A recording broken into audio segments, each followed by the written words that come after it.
So were you living with lodgers, maybe English people as well, in the home? When we had our own house, yes, we had West Indians, we had Irish, and as well as Asian. How were they like with you, when you were living with them in the same house?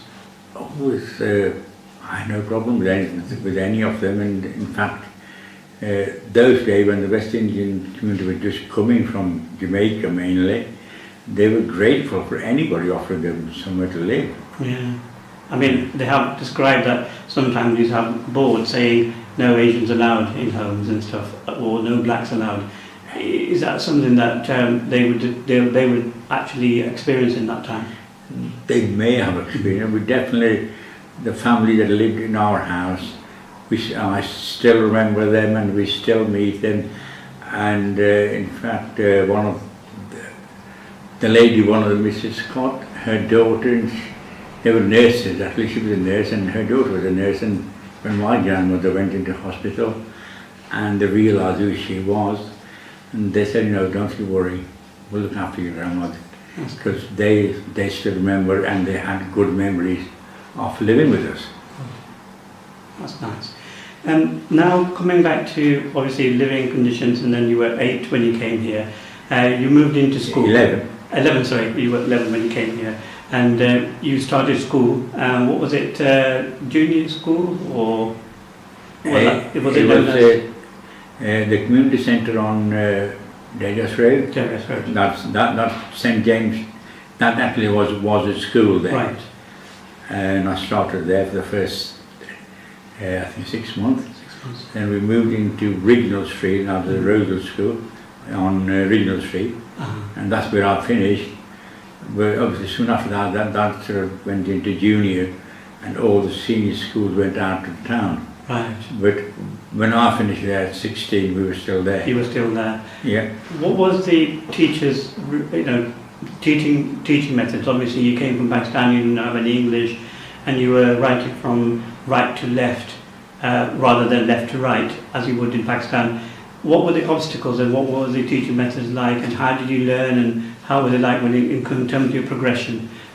We're teaching as more Asian children got into class, so they realised that they couldn't cope, so they had a specialist class for each year where people with no English or very poor English were sent, and they were helped with the basic English. And they had a number of Asian teachers. I remember at least 2 different female Asian teachers who will then, obviously because they were bilingual and they were able to better help you until you improve sufficiently to join the main class of the main education. So in terms of qualifications, how did you progress to the route of going into a polytechnic? Well, I left school with nothing, and with no qualifications? No. Okay. And I worked in Ashby making biscuits for a short while. Was that your first job? Yeah. I worked in Long Eaton Textile, Celanese, East Foundry. That's the main one. I had about 10 different jobs, all manufacturing, and until I was made redundant from Lee's Foundry the second time, and that's when I volunteered with the Citizen Advice Bureau and to gain some skill there, to work with the people. That's a different skill than Why would they choose you when you were, you didn't have much English? But why the Citizen Advice Bureau? What qualities did they look for and chose yourself? Well, I think I was a volunteer, and they needed a volunteer, and especially being an Asian volunteer, I was the only Asian there, which I was able to do things that they couldn't. And actually, they also train you. You don't take you off the shelf. I remember that was my first proper training of working with people in Citizen Advice Bureau. And I stayed there for just over a year until I got a job as social service as a trainee social worker.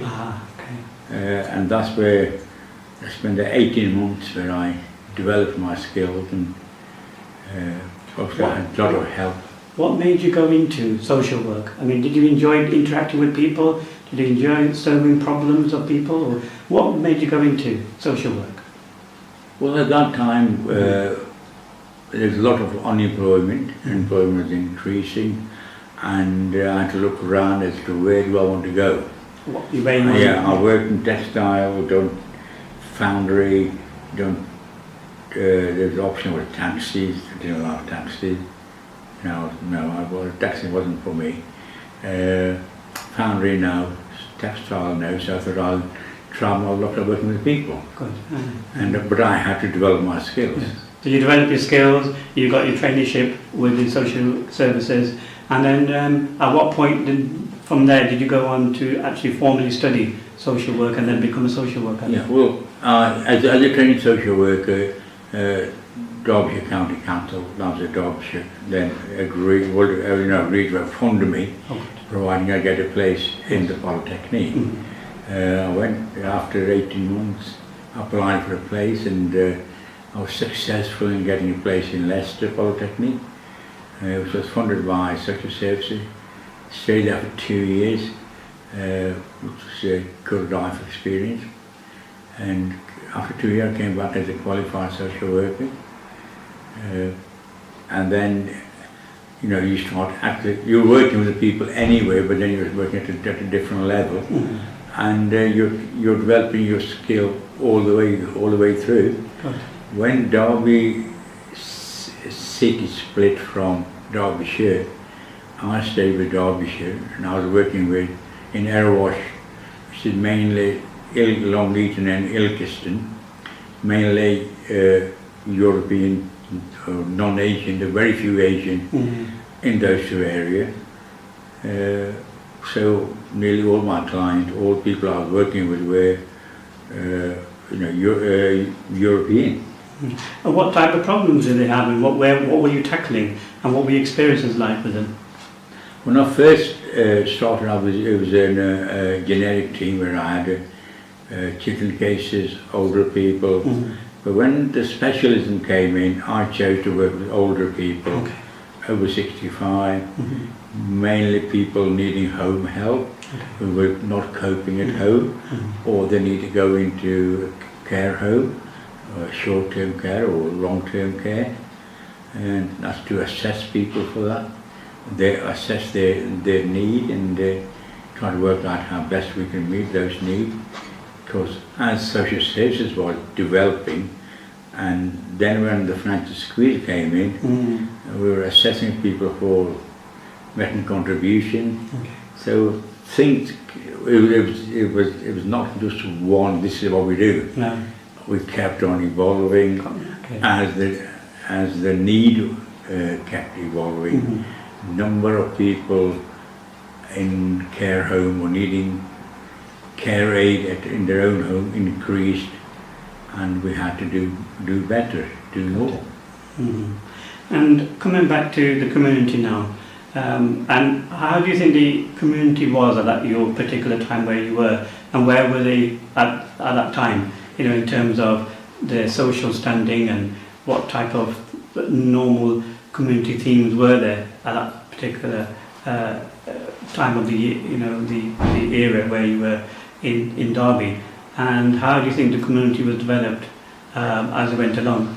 Well, the community was just, evolving when people started to understand the society we were living in. There were different organisations that did different things, and then, people did start to form organisation teams. We do this, we do that. But I wasn't really interested in any of that, so I can't tell you too much about this. But yes, people, as it happened, as people realised that they could, form a party, a group to do this, to do that. The Pakistani Community Centre was built, building a mosque. Those people helped. And as they realised what their rights were, what help they can expect from local people, local government, and obviously, mashallah, now we have a counsellors as well. Yes. So it's something that has evolved slowly. We were probably slower than the Indian community. We weren't far behind. Okay, good. And if, in terms of, if you was to say, you took a route which was a bit different to the normal route that everybody else took by going into factories and working, like for example in Leeds and other places, and earning lots of money and sending it back to Pakistan and building a house here. You took a slightly different route by going into social services. Do you think that was a bit different to everyone else, and rather than what everybody else was doing? And you think you made the right decision? You were happy with that? It was the right decision for me. Mm-hmm. There were people who went into small businesses, corner shops, takeaways, restaurants, and a lot of them did very well. I'm quite happy with myself, with what I achieved. I wasn't the only one. It was a time when Asians were getting educated, they were looking for office jobs. They weren't just manual workers. In the 60s and 70s, Asians were nearly all were manual workers. By the time in the 90s and late 80s, things were changing. Yes. They were looking for office jobs. Office jobs. And also a lot of them were qualified, well educated, either from Pakistan or here. My social life was centered around me playing volleyball in the local Park Shaheen volleyball team. I played for that for about 8-9 years. As my working life, last manufacturing work was in Leeds Foundry, where I worked for 12 years. I was made redundant in 1987, and the next thing I did was I volunteered with Derby Citizens Advice Bureau. I was there for more than a year. I learned a lot of social skills from that, and in February 1988 I got a job with Derbyshire County Council Social Services Department as a trained social worker. I got into Leicester Polytechnic in 91, I think. 89, September, August 89, and then 91 I was a qualified social worker. I did, but I felt that was my proudest moment, because I had finally achieved something that I would not have dreamed that I could improve my academic standard up to that. From there on, I worked in Derbyshire County Council in Erewash, which covers Long Eaton, Ilkeston mainly area, that side of town, not in Derby City, until I retired. So I worked there for 26 years. I was never interested in the local politics or community centres or mosques. No, it just did not suit me. I'm married. I've got 3 children, 2 boys and a girl, all married, all living in their own houses. So I think I had a good life. I made good use of it. My children are proud of me.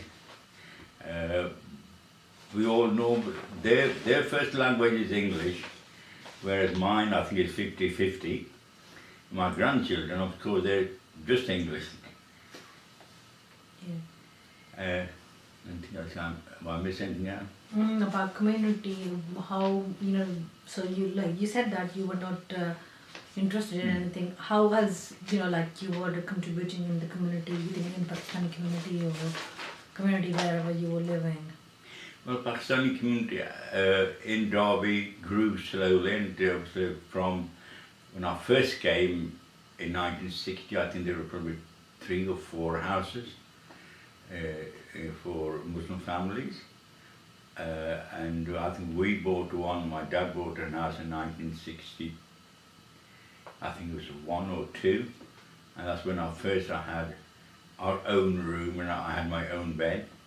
Up to then we were sharing places, but the Pakistani community grew slowly but surely. The first mosque on Dergas Road, 54 Dergas Road was brought and converted into a mosque, and that has remained our mosque for many years. Qadi Sahib from India were brought to as one of the imams there until we built a new mosque in Roseville Street. Mm-hmm.